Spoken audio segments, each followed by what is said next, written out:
윤석열 전 대통령에 대한 파면 선고가 내려지면서 탄핵 정국은 끝이 났습니다. 앞으로 그럼 보수 정치가 나아가야 할 길은 어딜까요? 이분과 함께 보수의 미래에 대한 이야기를 좀 나눠볼까 합니다. 조갑제닷컴의 조갑제 대표입니다. 안녕하세요. 네, 안녕하세요. 이 문영배 헌법재판소장 권한대행이 주문 대통령 피청구인 대통령 윤석열을 파면한다. 이렇게 주문을 낭독하는 순간에 대표님 어떤 단어, 어떤 문장이 머릿속을 좀 스쳐 지나가던 것이던가요? 악몽이 끝났다. 악몽이 끝났다. 예, 4개월 동안의 예. 음모론, 주술, 우리 판치던 그런 터널을 지나서 예. 광명을 되찾았다는 느낌이 들었어요. 예. 그리고 제가 뭐 8대 0으로 전원 일치로 파면될 거라는 이야기를 워낙 많이 해가지고 예. 요새 이제 지나가면은 택시 기사가 인사하는 사람들도 있어요. 그리고 그래요? 자영업자들도. 예. 그런데 그때 이야기한 것 중에 하나가 더 있었습니다. 예. 파면으로 되면은 나라가 순식간에 정상화될 거다. 예. 왜냐하면 바로 대선 국면으로 가기 때문에 예. 국민들도 받아들일 거다. 그 결정적인 역할을 할 거다. 이렇게 생각했거든요. 예. 그런 근데 말씀 많이 하셨죠. 그 예. 결정문이 너무나 설득력이 있었어요. 오. 또 명문이기도 하고 예. 또 얼마나 쉬웠습니까? 예. 그중에 중요한 부분을 한 22분 동안 읽었는데 예. 그걸로 해가지고 국민들을 거의 다 설득했다고 봅니다. 아. 그래서 요새 여론조사 보면은 예. 최근 어제 여론조사 보니까 80%의 국민이 납득을 한다는 거 아닙니까? 예. 그리고 보수 성향의 약 70%도 납득한다. 깨끗이 정리가 된 거예요. 오. 그러면 대표님 이저 결정문 다 보셨을 건데 예. 가장 공감하셨던 문장이나 부분이 어디일까요? 국민 신임 배반을 했다 이래 됐어요. 예. 국민 신임 배반자. 예. 그걸 줄이면 국민 배반자입니다. 그렇죠. 그런데 이때 배반은 물론 배반이란 표현을 예. 2017년 3월 박근혜 당시 대통령 탄핵 선고문에도 나와 있어요. 예. 그런데 그때의 배반과 지금의 배반은 성격이 달라요. 왜죠? 여기서 국민 배반이라고 했을 때 이 배반은 사실상 반역이란 뜻입니다. 아. 왜냐하면 군대를 동원해 가지고 대한민국을 공격을 했거든요. 예. 망상에 사로잡혀 가지고 거기에 대한 내용이 그 선고문의 주된 내용 아닙니까? 예. 그러면은 국민에 대한 반역을 했다. 헌법에 대한 반역을 했다. 그걸 줄이면은 반역자란 뜻이에요. 아. 결국 윤석열 대통령을 반역자로 보고 파면을 선고했고 이것을 형사사건으로 지금 다루고 있지 않습니까? 예. 그리고 반역자가 돼버린 거예요. 예. 아니 저랑 처음 이제 인터뷰하셨을 때 우리 대표님 어떻게 말씀하셨냐면 윤석열 전 대통령을 향해서 무능한 통치자는 10,000번 목을 베어도 모자란 역사의 범죄자다 이렇게 말씀하셨거든요. 완참을 해야 된다. 그건 제 이야기가 아니고 제가 인용을 했는데 그죠? 예. 책에 있는 김성한 선생이 쓴 7년 전쟁 임진왜란을 다룬 책의 예. 맨 앞에 그 책이 5권인데 예. 이분이 작심을 하고 하여튼 책 머리에 그걸 꼭 집어넣었어요. 이분이 7년 전쟁을 쓰고 예. 무능한 통치자가 얼마나 위험한 존재냐 하는 것을 알았던 거 아닙니까? 그 무능한 통치자 중에 한 분이 예. 이제 윤석열 대통령 전 대통령이었잖아요. 자 그러면 헌재에서 심판에 파면이 됐어요. 그럼 이걸로 충분히 심판을 받았다 이렇게 보세요? 아니면은 뭔가 좀 더 부족하다 이렇게 보세요, 대표님? 이제는 예. 기록으로 심판을 해야죠. 윤석열 대통령의 잘못한 점 예. 거기서 느낄 교훈이 뭔지 그리고 형사적 책임은 따로 이제 진행이 되니까 예. 지금 파면되는 걸로 끝나면 안 되죠. 예. 형사 책임도 물어야 된다 말씀이시고요. 또 아마 정치적 심판은 이번 조기 대선으로 이루어지는 거 아닌가 하는 그런 생각도 듭니다. 오, 알겠습니다. 요거 좀 저희가 먼저 소개를 해드릴게요.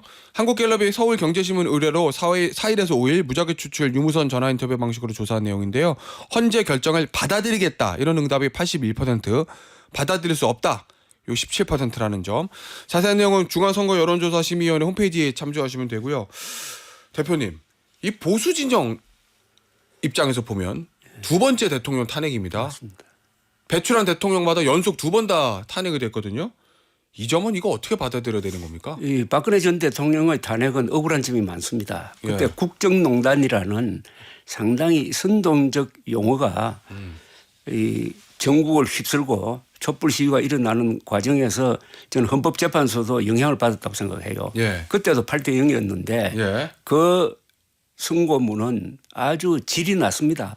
아 그래요. 예. 제가 아는 아마 이름을 밝히면은 금방 알 유명한 법률가가 그 선고문을 읽고 자기가 여기에 대해서 비판문을 쓰고 판사직을 그만둘까 했다는 생각도 했다는 겁니다. 예. 그러나 이번 선고문은 명백하죠. 그리고 이번에 윤석열 대통령이 이렇게 된 거는 비상계엄 선포로만 그렇게 된 게 아니고 예. 그 전에 여러 가지 전조가 있었지 않습니까? 예. 그것의 필연적인 결과라고 봅니다. 특히 청와대 들어가지 않고 2달 만에 국방부로 들어간다. 예. 국방부 보고 예. 2달 만에 방빼한 거 아닙니까? 예. 아니 아버지가 아들 집에 들어와서 그렇게 이야기해도 아들이 화를 낼 것 아닙니까? 그때 그걸 보고 제가 뭘 느꼈느냐. 예. 윤석열 대통령 국군 통수권자인데 아니 이분은 도대체 국군을 어떤 존재로 보느냐는 겁니다. 만약 미국에 새로운 대통령이 들어서 가지고 야. 갑자기 내가 펜타곤으로 이사 갈 테니까 예. 2달 만에 방빼야 하면 미국에서 무슨 일이 일어나겠습니까? 그러다가 결국 예. 군대 안 간 윤석열 대통령이 병정놀이 하듯이 예. 군대를 동원했다가 이런 결과를 맞은 것 아닙니까? 자 그러면 윤석열 대통령을 제어하지 못한 뭐 대통령실 참모들, 내각 관료들, 국민의힘의 소위 말하는 친윤 핵심 의원들 이런 사람들도 대통령의 저 잘못된 행동에 대한 도의적인 책임이 있다 이렇게 보세요? 도의적인 책임이 아니라 거의 공범 관계죠.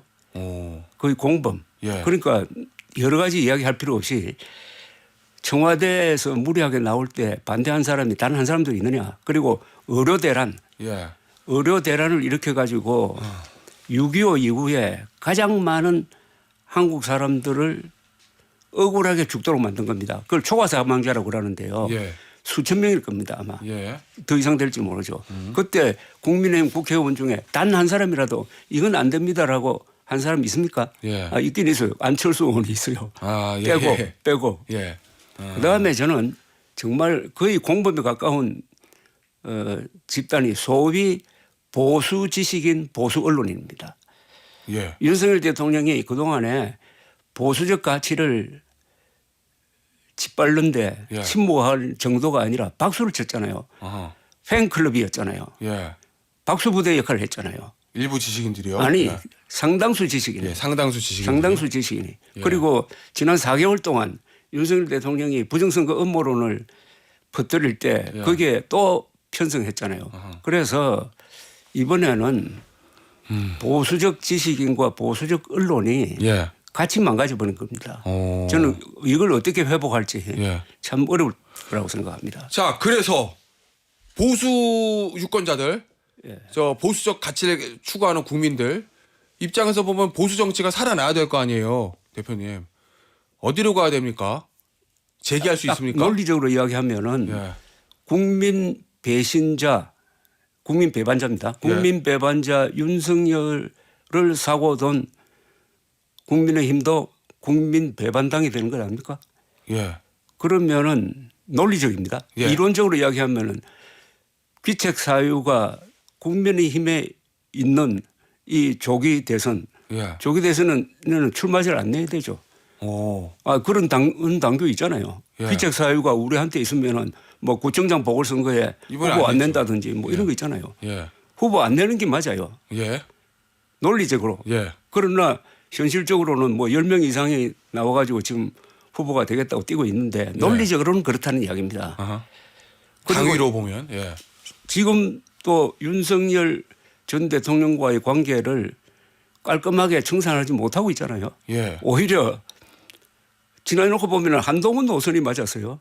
한동훈의 계엄 반대, 예. 한동훈 전 대표의 계엄 반대와 탄핵 찬성이 결국 맞았지 않습니까? 결과적으로 맞았죠. 맞았는데 오히려 한동훈 세력을 뭐 쫓아내야 한다든지 하는 이런 이야기가 나오는 이런 정당이면은 예. 이거는 영원히 집권을- 악령한테 넘어간 거 아닙니까?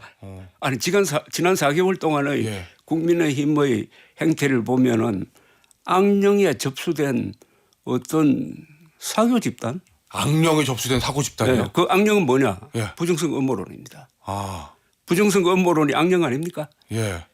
그 악령을 퍼뜨려 가지고 국민 중에서 한 30% 지금 좀 줄었을 걸로 보는데 예. 30% 보수의 자칭 보수의 60%가 부정선거가 있었다고 믿도록 만든 예. 그 정당이 국민의 힘인데 근데 그 부정선거를 했다는 중앙선거관리위원회가 이번 조기 대선도 관리할 것 아닙니까? 그렇죠.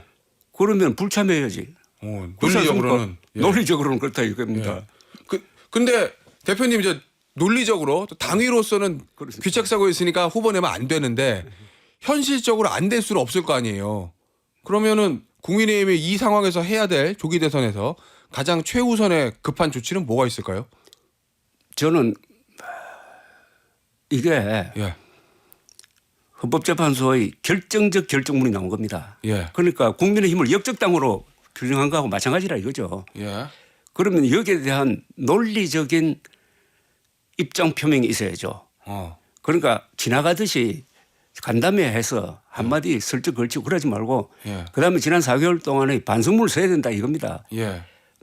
문서로 해야 되는 것 아닙니까? 윤석열 대통령이 이번에 탄핵 당한 이유 중에 하나도 예. 문서로 해야 될, 그리고 국무회의는 문서로 해야 되는데 문서로 하지 않은 겁니다. 예. 그러니까 국민의힘은 여당 아닙니까? 예. 문서로 정리된 입장문을 발표를 해가지고 그걸 국민한테 설득을 해야 됩니다. 예. 그래서 윤석열과의 관계를 이렇게 정리를 했다. 그다음에 우리한테 한번 기회를 달라. 예. 이 정도는 국민에 대한 예의 아닙니까? 아니 보수가 예의 빠지면 아니 보수가 예의가 있어야 되고 예. 유능해야 보수 아닙니까? 아 무능하고 이렇게 무례할 수가 있어요. 예. 그러면은 윤석열 전 대통령 지금 보니까 권영세 비대위원장은 윤리위를 열지 않겠다. 조기 대선 때까지. 그러면 이제 출당 조치 못 하는 거잖아요. 윤리위가 안 열리니까. 대통령이랑 관계를 철저히 끊고 전 대통령하고 출당 조치해야 된다. 이렇게 보시는 거예요. 아니 예. 파면된 예. 국민 배반자로 해서 파면된 사람 그리고 예. 내란 우두머리 혐의로 형사재판을 받고 있는 사람을 끼고 계속 가겠다고 하면은 그게 조기 대선에서 무슨 성산이 있겠습니까? 그건 또 국민과 역사와 예. 그리고 헌법에 대한 모독이죠. 자, 그러면 이제 대선 준비하기 위한 첫 번째 조건이 이제 윤석열 전 대통령과의 철저한 관계 설정을 말씀하시는 거잖아요. 그렇죠. 그리고 비상계엄과 탄핵 정국에서의 당의 어떤 반성문 쓰라는 말씀이신데. 그리고 특히 업무론 지금도 업무론을 믿느냐 부정선거 업무론을 믿느냐에 대해서 확실하게 될 거 아닙니까? 예. 지금도 부정선거 업무론을 믿고 있다 하면은 보수적 유권자들은 투표 안 해야 됩니다. 아니 투표해봤자 다 도둑 맞을 건데 예. 스탑 더 스틸이라는 그 편말을 들고 설친 시간이 뭐 3년 전입니까? 예. 알겠습니다. 그런 것에 대한 이제 공식적인 지도부의 답변이나 입장 표명이 있어야 된다. 이런 말씀이신 거잖아요, 대표님. 자, 그러면 어쨌든 지금 경선이 펼쳐질 겁니다. 한 15명 정도 얘기를 하던데 어떤 후보를 국민의힘이 세워야 조기 대선에서 그나마 승산이 있다고 보십니까? 그건 반윤. 예. 예. 반윤이라기보다는 반계엄 예. 입장에 섰고 또 음모론에 반대했던 예. 사람 중에서 한 사람이 나와야 어허. 그나마 명분은 서는 거죠. 예. 그렇지 않으면 명분이 없다.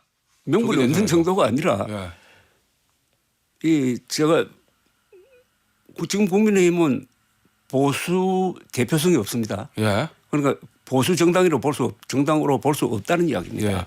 자, 그러면 보수 정당으로 볼 수 없으면은 대표성이 있는 후보를 뽑아야 되는데 그 대표성의 최소한의 요건이 예. 헌법재판소의 결정문에 합치되어야죠. 자, 그러면 대표님 만약에 국민의힘이 비상계엄에 반대하고 탄핵에 찬성하고 부정선거 음모론을 믿지 않는 사람 후보로 세웠어요. 그래서 그 사람이 주도해서 말씀하신 대로 반성문을 쓰고 대통령과 관계를 철저히 끊어내요. 그러면은 조기 대선에서 60일 후에 있을 조기 대선에서 승부를 볼 수 있습니까? 그렇게 해야 승산이 있다고 생각합니다. 그렇게 해도 불리하죠. 예. 이런 구조는 그러나 희망이 있죠. 아하. 희망이 있고 그럴 경우에 또 하나의 변수가 있지. 예. 바깥에 있는 지금 이준석 예. 개혁신당 아하. 대표. 저는요 여기서 정치적 상상력을 발휘한다면은 예. 정치적 상상력이라는 게 다소 현실로부터 멀어진 이야기인데 예. 전략 공천하는 방법도 있다고 생각해요. 후보를요? 아니 국회의원 전략 공천하잖아요. 예, 예. 전략 공천하는 방법으로 아예 국민의힘은 후보를 안 내든지 예. 아니면 낼 경우에 반윤 후보를 내 가지고 예. 이준석 후보와 단일화요? 단일화를 하든지 예. 아예 막 이준석 후보를 밀어 가지고 예. 이준석 대 이재명 세대 교체를 건 알겠습니다. 그런 게임을 예. 상상할 수 있고 그게 되려면은 훌륭한 전략가가 있어야겠죠. 예. 자, 윤석열 대통령 전 대통령 파면 직후의 행보 뭐 일각에서는 관저 정치, 사저 정치를 할 거다. 뭐 이런 전망들이 있던데 그거 어떻게 보십니까? 최근에 메시지라든지. 무슨 일을 하든 예. 아주 빨리 잊혀질 겁니다. 그래요? 한국 사람들이 예. 권력에서 떠난 사람을 오랫동안 기억 안 합니다. 그리고 이번 결정문으로 해서 결정적 타격을 받은 것 아닙니까? 예. 쉽게 말하면은 반역자에다가 거짓말쟁이가 된 것 아닙니까? 이번 결정문을 읽어보면은 윤석열 대통령이 그 몇 차례나 저 헌법재판소에 나와가지고 변론한 거 있잖아요. 그걸 다 밑줄 치면서 다 거짓말로 규정을 했습니다. 예. 그러니까 완전히 부메랑이 된 겁니다. 거기서 한 발언이 자신을 파면시키는 증거로 다 채택이 된 이런 분이 계속 무슨 미련을 가지고 예. 뭐 몇 사람 불러가지고 뭐 차담인지 뭔지 한다고 한들 예. 그게 국민의힘에 어떤 영향도 이제는 미치지 못할 것이고 영향을 미친다고 한들 그거는 뭐 마이너스가 될 예. 거라고 생각합니다. 알겠습니다. 그럼 뭐 얼마 전에 보니까 뭐 나경원 죄송합니다. 의원도 만났고 뭐 윤상현 의원도 만났고 뭐 윤상현 의원은 만나고 와서 뭐 여러 사람들이 창당을 하자고 그러는데 대통령이 다 거절하고 있다. 이런 얘기를 했거든요. 그런 것들도 실제로 아무런 영향을 미치지 못할 거다. 국민의힘 경선판에 이런 말씀이신 거죠? 아무런 영향을 미치지 못하든지 나쁜 영향을 미치겠는데 예. 그것도 규모가 아주 적을 거라고요. 예. 그리고 지금부터 윤석열 대통령과 운명을 같이 하겠다고 하는 사람이 후보 중에 누가 나올까요? 어허. 아, 없을 거라고 보세요? 아니 있겠습니까? 예. 아니 그 사람 맨정신을 유지한다면 있느냐 이거예요. 국민 신임 배반자와 운명을 같이 해가지고 예. 대통령 후보가 되겠습니다고 하면은 아하. 예. 알겠습니다. 주제를 좀 바꿔볼게요. 저 대표님. 국회의장, 우현식 의장이 동시개헌 이번에 예. 6월 3일 날 국민투표 같이 하자. 뭐 4년 중임제 정도. 요거 이 입장에 찬성하시는 입장이십니까? 아니면은 좀 너무 급하지 않아? 이런 생각을 가지고 계세요? 조금 의외의 예. 이 발언으로 봤는데 그런 이 개헌은 그런 화두를 계속 던져야 돼요. 아. 그러다가 예. 그게 쌓이고 쌓여서 개헌은 역사의 대세다 이렇게 되는 것 아닙니까? 예. 그리고 뭐 현실적으로는 이재명 대표가 그걸 다 거부를 했지 않습니까? 예. 뭐 투표와 국민투표 그러니까 예. 대선 투표와 국민투표를 같이 하겠다는 것은 이루어지지 않을 것으로 예. 보이지만은 예. 그런 취지는 찬성하나 아하. 저는 이겁니다. 그럼 어느 쪽으로 개헌하겠다는 정도는 국민적인 합의가 있어야 되거든요. 지금쯤. 예, 그렇죠. 그런데 중임제 개헌을 많이 이야기합니다. 그죠? 4년 중임제 얘기 많이 하죠. 저는 아직도 이해가 안 가요. 4년제 중임이 예. 5년 단임보다 뭐가 더 낫지? 오. 그거는 예. 정치하는 사람들이 이야기해요. 예. 한 번 더 해먹겠다는 거고 예. 실질적으로 이번 계엄 사태를 통해서 우리 국민들이 절감하는 것은 사고 치는 대통령을 어떻게 막을 거냐는 겁니다. 예. 대통령제를 유지한다는 것은 결국 국군 통수권을 가진 대통령이라는 뜻인데 예. 너무나 무서운 존재예요. 예. 사고 치는 걸 못 막는다 이겁니다. 그러니까 우리나라 역대 대통령 중에 몇 번 사고 쳤잖아요. 예. 윤석열 대통령은 사고 친 게 아니잖아요. 예. 문재인 전 대통령은 탈원전 기억납니까? 벌써 예. 탈원전에다가 4대강 보호 해체 이거 다 사고거든요. 그러니까 이제는 우리 국민들도 사고 안 치는 대통령 밑에서 좀 안정적으로 한번 살아보고 싶다는 예. 그런 희망이 있는데 예. 그거는 4년 중임제 개헌으로는 안 되고 그 안에 내용이 구체적으로 들어가야 됩니다. 알겠습니다. 대표님 오늘 말씀 여기서 마무리하도록 하겠습니다. 지금까지 전 월간조선 편집장이신 조갑제닷컴의 조갑제 대표와 함께했습니다. 대표님 감사합니다.